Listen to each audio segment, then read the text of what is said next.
Before Rome there was just a river. A muddy, unremarkable river cutting through central Italy. 7 hills rose above its banks. Scrubby, wind-battered, utterly unimpressive. No one would have bet on this place. And yet, from these hills, the greatest empire the Western world has ever known would rise. The story begins as Romans themselves told it, with a she-wolf and 2 abandoned boys. Romulus and Remus, sons of the war god Mars. Suckled by a wolf in the wilderness. Survivors before they could walk. It's myth, of course, but myths tell you what a people believe about themselves. Romans believed they were born to dominate. The real founders were Latin-speaking farmers and shepherds who drifted onto the Palatine Hill sometime around 1000 BC.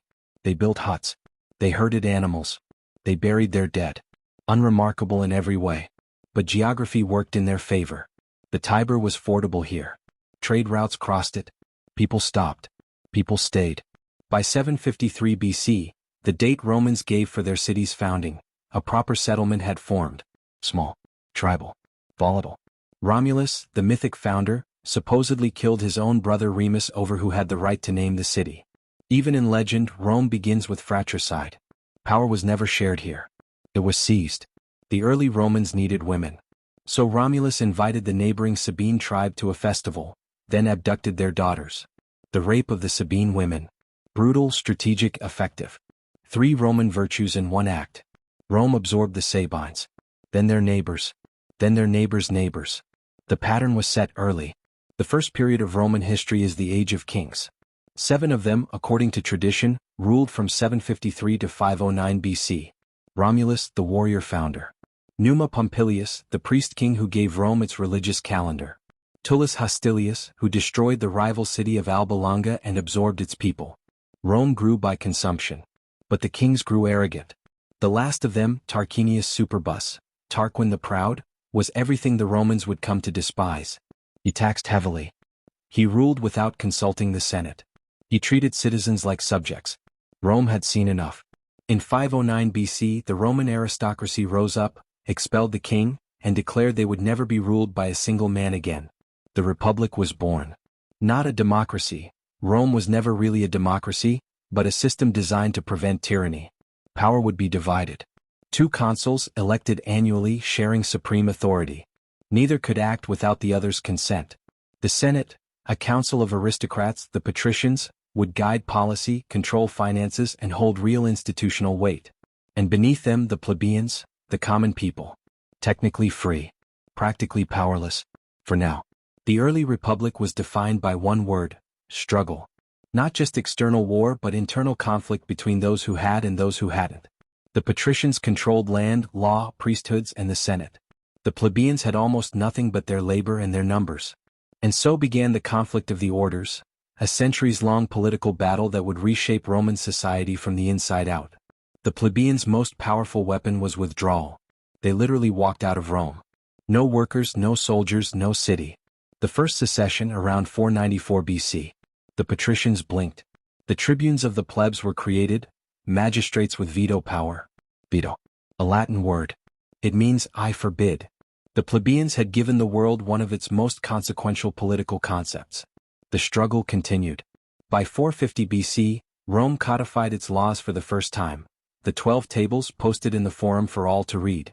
Law written down is law that can be challenged. That was a revolution even if the laws themselves still favored the wealthy. Over the next 2 centuries, plebeians gained the right to hold consulships, priesthoods, and eventually every major office in Rome. The system bent but did not break. That flexibility would become one of Rome's greatest strengths. While Rome's internal politics evolved, external threats kept coming. The most shocking arrived in 390 BC. The Gauls. Celtic warriors from northern Europe, massive, terrifying, utterly unlike anything Rome had faced. They swept down through Italy, destroyed a Roman army at the Battle of the Allia, and sacked Rome itself. The city burned. The capital held, barely according to legend, saved by the sacred geese of Juno whose honking woke the guards. Rome paid the Gauls to leave. It was humiliating. Romans never forgot it. Never fully forgave it. The trauma of 390 BC hardened Rome. Military reforms followed. Walls were built. The Servian Wall, Rome's first true defensive circuit. And Rome returned to expansion, methodically, patiently, relentlessly. First central Italy. Then the south. The Samnites fought Rome 3 times in brutal mountain wars. 3 times Rome eventually won. The Italian peninsula was coming together under one power. By 275 BC, after defeating the Greek king Pyrrhus, who gave us the term Pyrrhic victory, Rome controlled all of Italy south of the Po. Now Rome looked beyond Italy. And what it saw just across the narrow sea was Carthage. Carthage, Rome's greatest rival and greatest nemesis. A wealthy Phoenician trading empire centered on the North African coast. Carthage controlled the western Mediterranean. Its navy was supreme. Its wealth was staggering. It had no reason to fear Rome. Yet, the First Punic War began in 264 BC over Sicily, a relatively small dispute that spiraled into a 23-year catastrophe. Rome had no real navy. None. So they built one from scratch, copying a captured Carthaginian warship, training rowers on benches on dry land. They added a masterstroke, the corvus, a spiked boarding bridge. Rome couldn't outmaneuver Carthage at sea, so it turned sea battles into land battles. It worked. Rome won. Carthage ceded Sicily and paid enormous reparations. But the rivalry was not over. It had barely begun. Carthage, stung and broke, turned to Spain. Under Hamilcar Barca and then his son Hannibal, Carthage rebuilt its power in Iberia. Hannibal Barca, history's greatest general. Perhaps. Certainly one of the most audacious military minds who ever lived. In 218 BC, Hannibal did the unthinkable. He marched his army, elephants included, across the Alps in winter. Half his men died. Most of the elephants died. What survived was still enough to terrorize Rome for 16 years. The Second Punic War. The war that nearly ended Rome. The war that instead proved Rome was unbreakable. At the Trebia River, Rome crushed. At Lake Trasimene, Rome crushed again. At Cannae in 216 BC, catastrophe. Cannae. The most complete battlefield defeat in ancient history. 70,000 Romans killed in a single afternoon. Hannibal surrounded the Roman army with a tactical pincer movement so perfectly executed that military academies still study it today. Rome lost more men at Cannae than the United States lost in the entire Vietnam War. In one day. And yet Rome did not surrender. That fact alone should tell you everything about the Roman character. The Senate met the day after Cannae. No discussion of terms. No ambassadors to Hannibal. They began raising new legions. Rome's allies across Italy mostly held. Hannibal had counted on them defecting. They didn't. Rome's network of loyalty held under pressure. Rome changed strategy. Avoid pitched battle with Hannibal. Starve him. Cut his supply lines. Wear him down. Quintus Fabius Maximus, the delayer, gave his name to a strategy, Fabian tactics. Slow, grinding, unglamorous. Effective. Meanwhile, a young Roman general named Scipio took the war to Spain, then to Africa itself. Publius Cornelius Scipio, later called Africanus. He was 25 when given command in Spain, 30 when he invaded Africa. Hannibal, recalled to defend Carthage, met Scipio at Zama in 202 BC. The roles reversed. Rome used Hannibal's own tactics against him. Scipio won. Hannibal was defeated for the first and only time. The Second Punic War ended. Rome was the unquestioned master of the Western Mediterranean. But the wars had changed Rome deeply. The republic that emerged from the Punic Wars was richer, more powerful, and deeply unstable. Wealth poured in from conquered territories. But it pooled at the top. The rich got spectacularly rich. The poor got poorer. Small farmers, the backbone of the Roman army, had been away at war for years. Their farms were swallowed by wealthy landowners using slave labor. Rome was filling with slaves. Hundreds of thousands of them brought back from every conquered territory. By 100 BC, slaves made up perhaps a third of Italy's population. The economy ran on human suffering. Vast suffering. The tension between rich and poor, optimates and populace, elite and masses would define the next century of Roman history.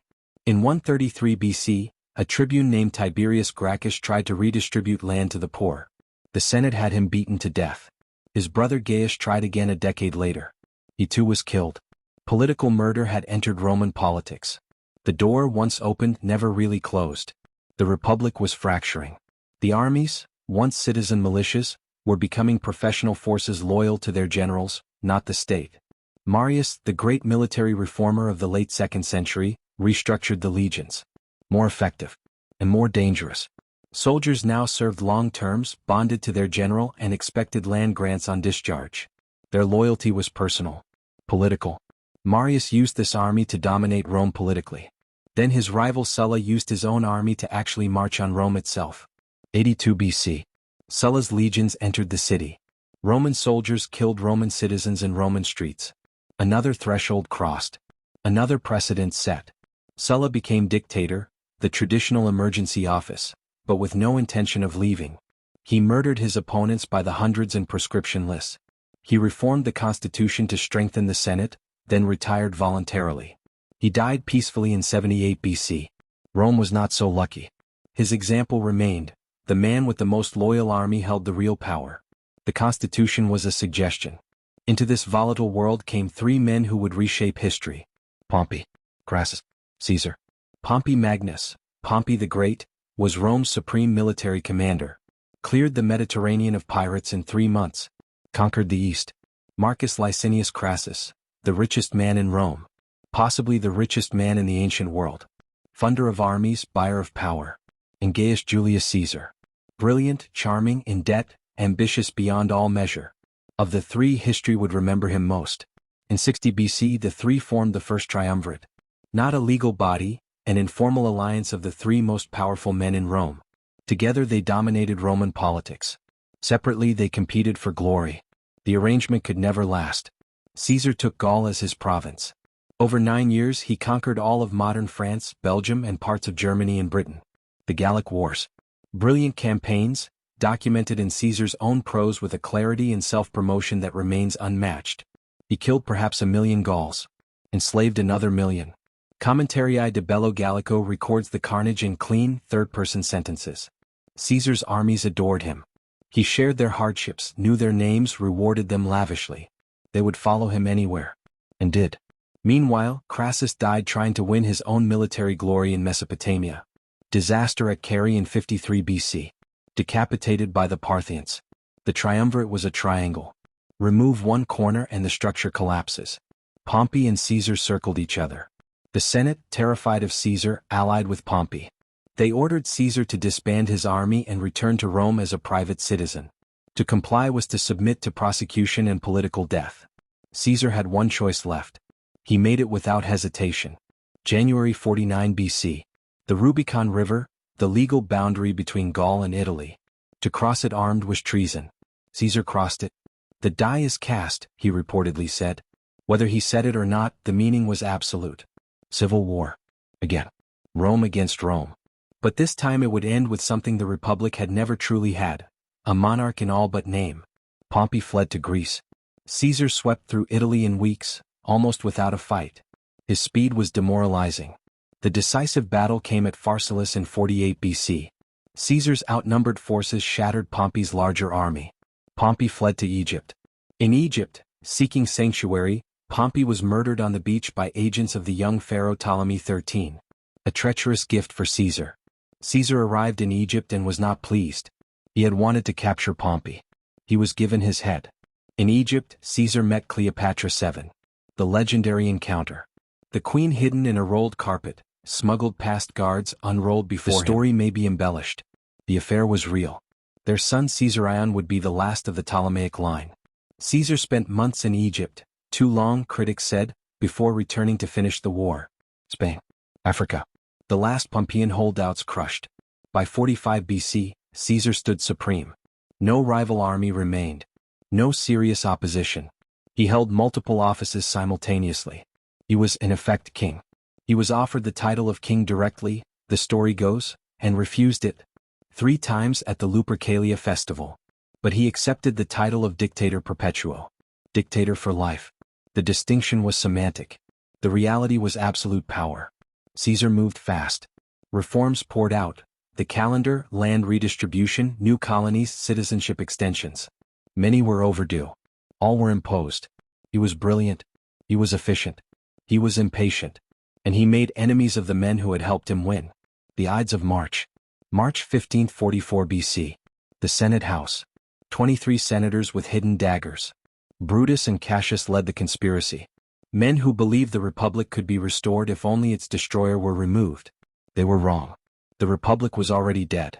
All they did was create a martyr and extend the civil wars. 23 stab wounds. Caesar fell at the base of Pompey's statue. Even in death, irony attended him. The assassins fled into the streets expecting popular acclaim. The crowd was silent, then angry, then murderous. Mark Antony, Caesar's right hand, delivered the funeral oration. He didn't need to incite the crowd directly. The will did it. Caesar had left money to every Roman citizen. The crowd tore the assassins' benches apart to make a funeral pyre in the Forum. Within 2 years, Brutus and Cassius were dead. Within 13 years, the Republic was gone. A new order was rising. Caesar had adopted his great-nephew Gaius Octavius in his will. The 18-year-old boy became instantly, enormously dangerous. Gaius Julius Caesar Octavianus. Octavian. History would know him as Augustus, the first and, arguably, the greatest Roman emperor.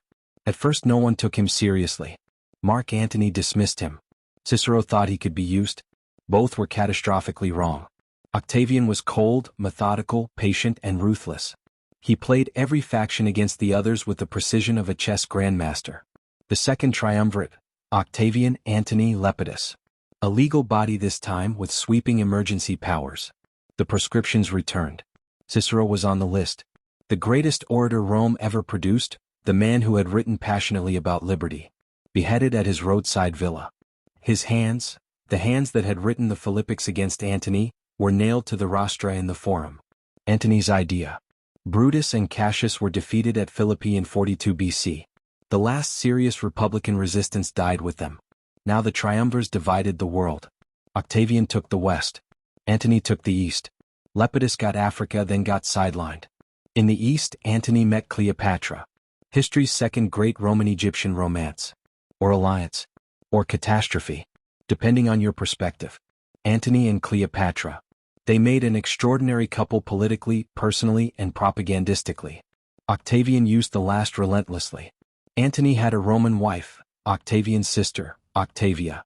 His relationship with Cleopatra was a gift to his enemy.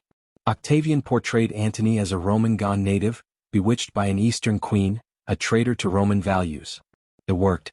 The final confrontation came at sea. The Battle of Actium, September 31 BC. Off the coast of Greece. Cleopatra's fleet broke and fled. Antony followed. Their combined forces outnumbered Octavian's. They fled anyway. The war was over. Antony killed himself in Alexandria, believing Cleopatra was already dead. She was not. She killed herself shortly after, denied a place in Octavian's triumph. Caesarion, her son by Julius Caesar, was murdered on Octavian's orders. The last of both the Ptolemies and, arguably, the Caesars. Egypt became a Roman province. Its grain would feed the empire for centuries. Octavian returned to Rome master of the entire Mediterranean world. 27 BC. The Senate convenes. Octavian, in a carefully staged performance, offers to resign all his powers and return to private life. The Senate refuses. Begs him to stay. Grants him extraordinary powers. Gives him a new name, Augustus, the revered one. It was theater. Brilliant, necessary theater. Augustus had learned from Caesar's mistake. Never be seen to want the power you already hold. He kept the republican forms, consuls, tribunes, the Senate, but filled them with his own men and stripped them of real power. He held tribunician power permanently, making him inviolable. He held proconsular power over all the provinces with armies. He controlled everything.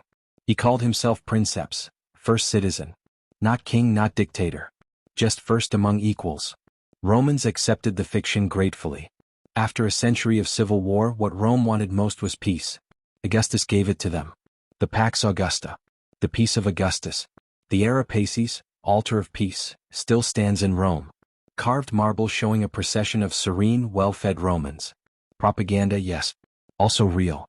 Under Augustus, Rome entered a golden age.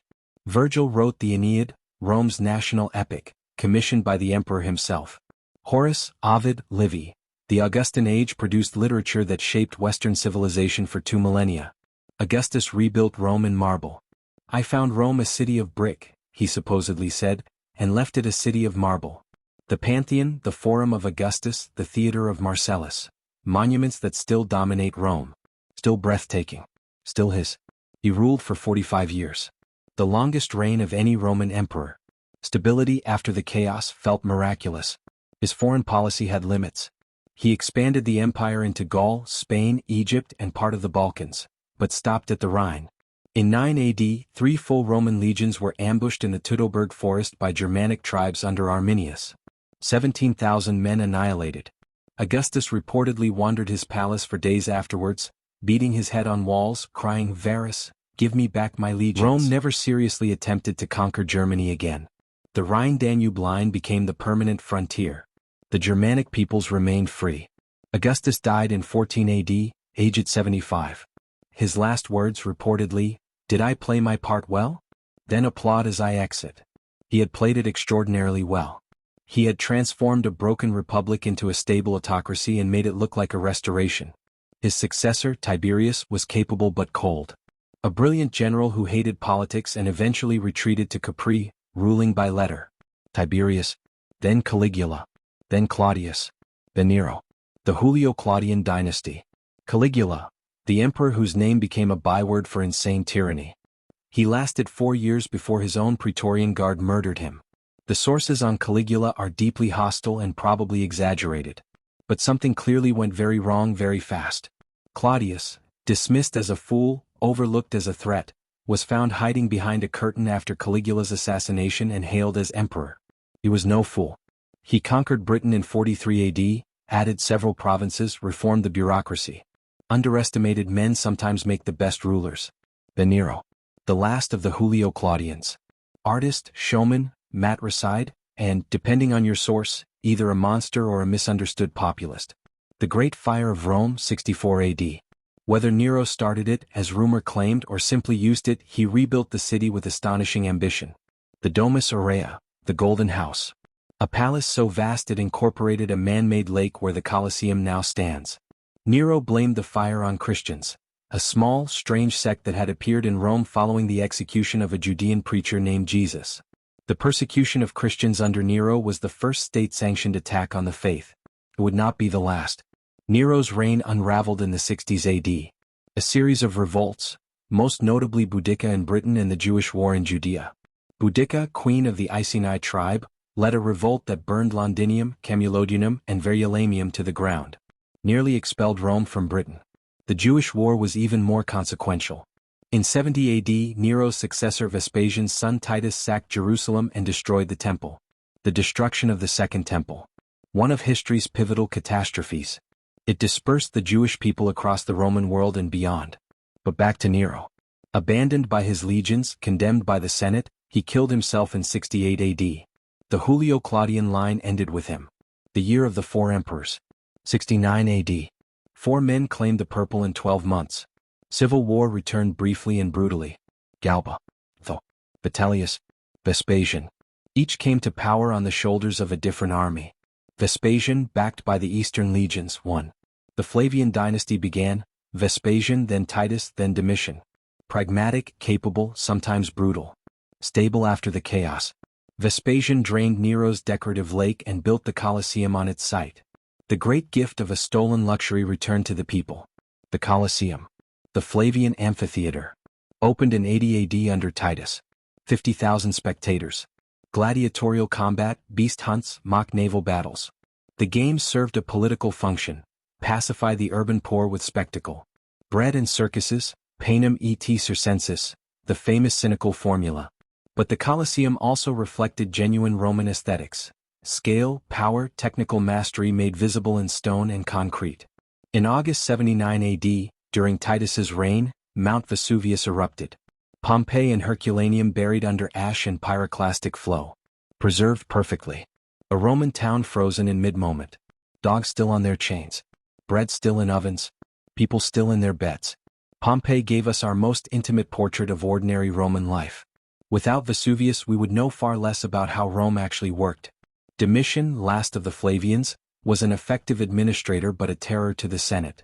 Executed senators. Demanded divine honors. He was assassinated in 96 AD. The Senate, delighted, erased his name from all public inscriptions. Damnatio memoriae, damnation of memory. What followed was Rome's greatest century. The 5 good emperors. Nerva, Trajan, Hadrian, Antoninus Pius, Marcus Aurelius. Gibbon called this era, the period in the history of the world during which the condition of the human race was most happy and prosperous. Whether that's true depends enormously on who you were. But as empires go, These were decades of relative peace, prosperity, and good governance. Nerva, elderly, briefly, established the principle of adopting the most capable successor rather than relying on biological heirs. Transformative idea. Trajan, the great conqueror, expanded the empire to its maximum extent. Dacia, modern Romania, Arabia, Mesopotamia. Rome had never been larger. Trajan's column still stands in Rome, its spiraling reliefs depicting the Dacian campaigns. Ancient propaganda that became eternal art. Hadrian, the emperor who stopped expanding and started consolidating. He visited almost every province personally. A hands-on administrator. Hadrian's Wall, 73 miles across northern Britain from coast to coast. Not just a military barrier, a statement about where Rome ended. Hadrian also loved Greek culture deeply, some said too deeply, and rebuilt Athens with extraordinary generosity. The Pantheon as it stands today is Hadrian's Pantheon. That perfect dome, the oculus open to the sky, still makes visitors gasp after 1,900 years. Hadrian also suppressed the Bar Kokhba revolt in Judea with ferocious efficiency, renaming the province Syria Palestina. The name Palestine comes from him.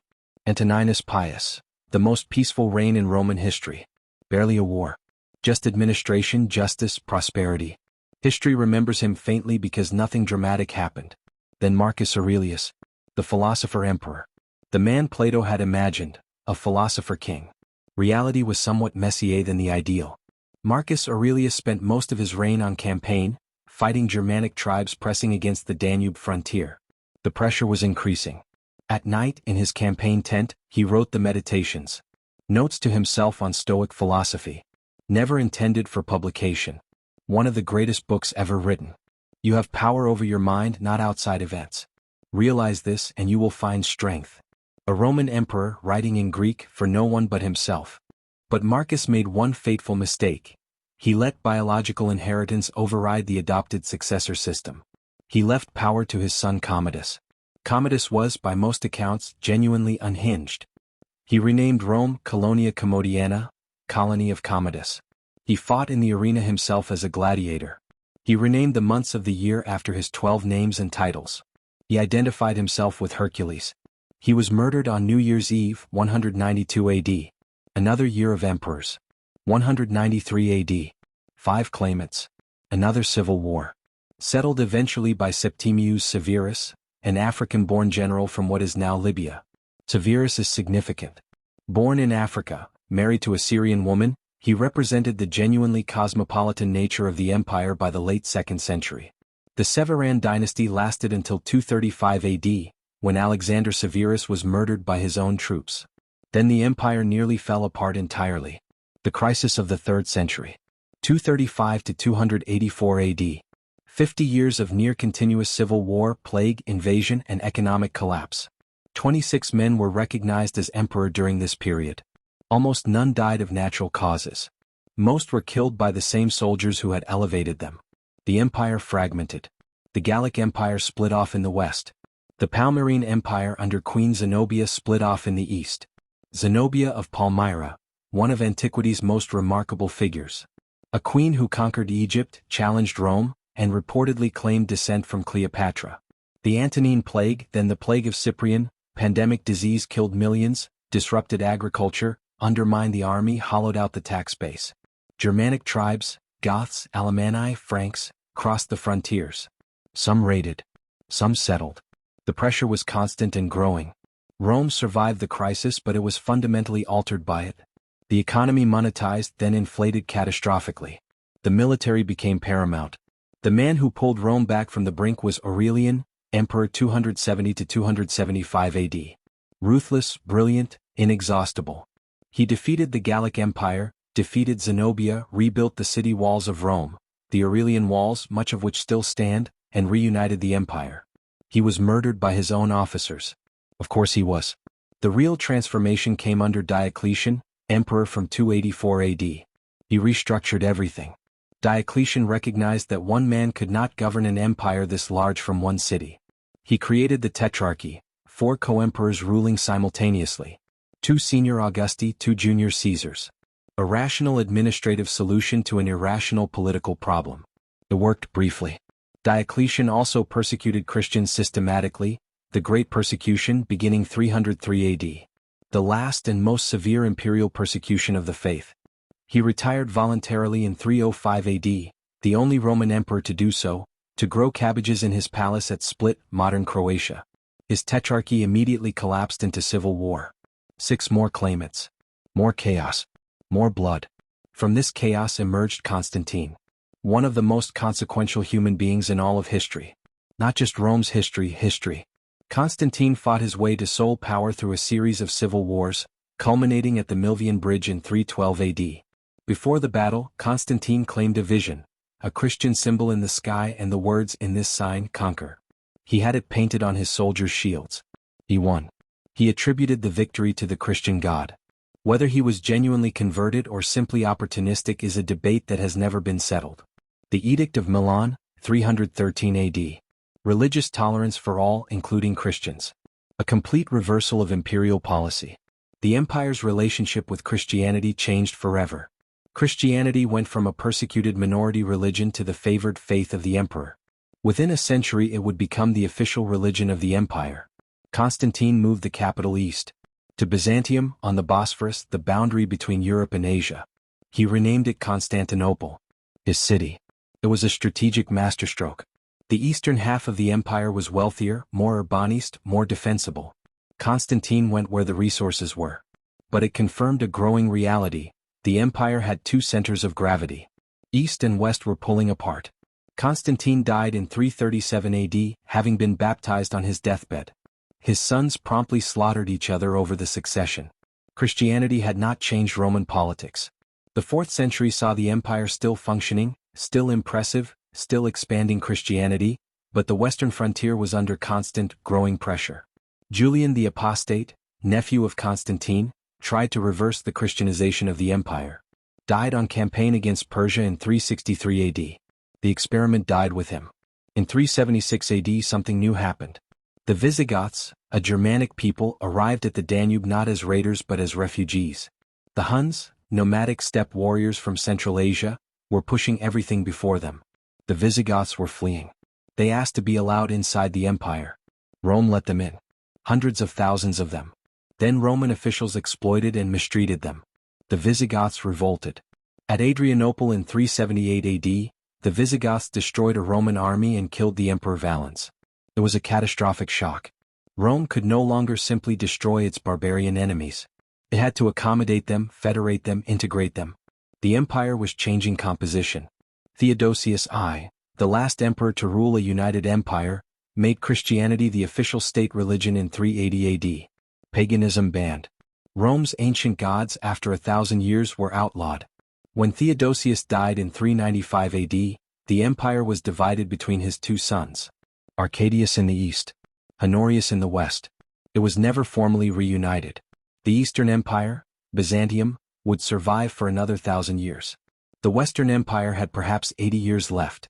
The Western Empire's decline is one of history's great cautionary tales and one of its most debated questions. Over 200 theories have been proposed for the fall. Edward Gibbon, writing in the 18th century, blamed Christianity and moral decline. Modern historians prefer more structural explanations. Military overstretch. Economic exhaustion. The cost of defending thousands of miles of frontier. The loss of tax revenue as territory shrank. Lead in the pipes. Popular theory largely dismissed now. Political instability. 12 Western emperors in the last 50 years.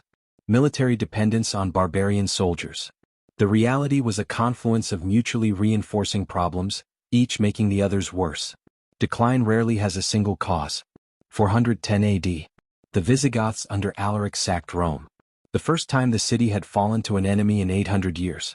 The psychological shock was immense. Jerome, the Christian scholar, wrote that the light of the world had gone out. The entire world had perished in one city. In practical terms, the sack lasted 3 days and was not the absolute devastation later legend suggested. But symbolically, it was catastrophic. The Vandals sacked Rome in 455 AD. More thoroughly this time. They gave their name to an act, vandalism. Systematic, deliberate destruction. The last Western emperors were shadows. Children and puppets, controlled by barbarian generals who held the real power. Stilicho, Aetius, Ricimer, These names are forgotten now, but they were the real rulers of the late Western Empire. Aetius defeated Attila the Hun at the Battle of the Catalonian Plains in 451 AD, one of the most consequential battles in European history. Attila had swept through Gaul with a force that contemporary sources describe as 500,000 strong, certainly exaggerated, but the devastation was real. The battle stopped Attila in the west. He turned to Italy instead. Pope Leo I met him personally and persuaded him to withdraw. Or so the story goes. Attila died the following year, 453 AD, of a nosebleed on his wedding night. One of history's stranger exits. But the Western Empire was running out of time, territory, money, and men. Each year the effective area of Roman control shrank. 476 AD. The date historians traditionally use for the fall of the Western Roman Empire. It is appropriately anticlimactic. Odoacer, a Germanic chieftain, deposed the last Western emperor, a boy named Romulus Augustulus, carrying both the founders and the first emperor's names. He sent the imperial regalia east to Constantinople. There was, he noted, no need for a Western emperor anymore. The Eastern one was sufficient. No one burned Rome. No dramatic last stand. The empire simply stopped being administered as a unified entity. It dissolved more than it fell. But here is the crucial point. In the East, Rome didn't fall. Constantinople stood. The Eastern Roman Empire continued. We call it the Byzantine Empire, a name the Byzantines themselves never used. They called themselves Romans. Because they were. Under Justinian I, ruling from 527 to 565 AD, the Eastern Empire launched an astonishing comeback, reconquering North Africa, Italy, and parts of Spain. The Hagia Sophia, completed in 537 AD, is Justinian's monument. A cathedral so beautiful that the Russian ambassadors reportedly wept and could not tell if they were on earth or in heaven. Justinian also codified Roman law, the Corpus Juris Civilis, the foundation of legal systems across Europe and Latin America to this day. But Rome, real, mythic, eternal Rome, lived on not just in Byzantium but in everything that came after. The Catholic Church organized itself on Roman administrative lines. Bishops and dioceses, a Roman administrative term. A pope in Rome itself. The Latin language became the lingua franca of European scholarship, religion, and law for over 1,000 years after the empire's end. The Romance languages, French, Spanish, Italian, Portuguese, Romanian, are all daughters of Latin. Hundreds of millions of people speak Rome's language today. Every time you use the word Senate, Republic, Justice, Calendar, Census, Forum, Arena, or Veto, you are speaking Roman. The calendar you use, the Gregorian calendar, is a minor refinement of the Julian calendar Caesar commissioned in 46 BC. Roman law, innocent until proven guilty, the right to face your accuser, the concept of legal personhood, underpins Western legal systems. Roman engineering, concrete, the arch, the road. 50,000 miles of roads across the empire. The modern highway system follows some of them still. Charlemagne was crowned Holy Roman Emperor in 800 AD, in Rome by the Pope, explicitly positioning himself as Rome's heir. The Holy Roman Empire lasted in various forms until 1806. Russia's Tsars took their title from Caesar. Kaiser, Tsar, Caesar, all the same word. The Renaissance was, in part, a conscious attempt to recover and reborn the culture of Rome. The very word Renaissance, rebirth, implied Rome was the original life. Michelangelo studied Roman sculpture. Raphael painted Roman subjects. Every educated European for 5 centuries was steeped in Roman literature, history, and ideals. The founding fathers of the United States were obsessed with Rome, its republic, its virtues, its failures. The Senate, the Capitol, the Eagle, all Roman. They were also obsessed with its collapse. The American experiment was designed partly to avoid Rome's fate. Whether it has succeeded remains, as always, an open question. Napoleon styled himself a Roman emperor.